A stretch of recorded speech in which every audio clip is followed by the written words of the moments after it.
On vient de recevoir la photo du tireur Omar Mateen. Que sait-on, Laurence, de cet homme ?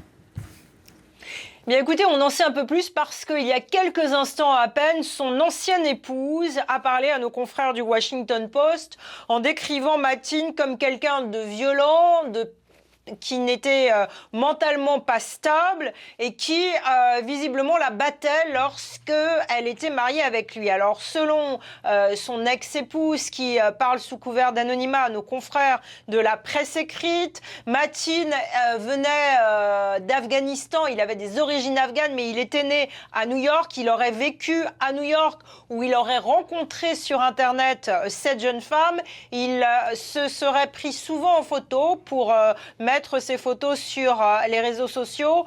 On l'aurait vu notamment sur les réseaux sociaux avec des t-shirts à l'effigie de NYPD, c'est-à-dire le symbole de la police de New York. Et son ex-épouse affirme bien qu'elle a eu des moments très difficiles avec lui et encore une fois qu'il la battait et qu'ils ont déménagé en Floride où il vivait avant qu'elle ne se sépare de lui. C'est un témoignage intéressant car c'est la première fois d'une certaine manière que quelqu'un qui connaît Mateen parle de lui.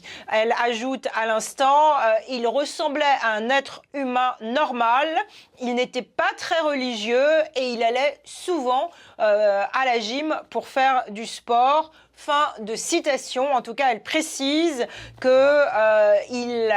ne semblait pas être religieux et qu'il ne lui avait jamais montré être religieux et pratiquant l'islam de manière quotidienne. Elle dit aussi qu'il travaillait comme un garde de sécurité et qu'il possédait un petit pistolet qu'il cachait régulièrement dans la table de nuit à côté du lit conjugal.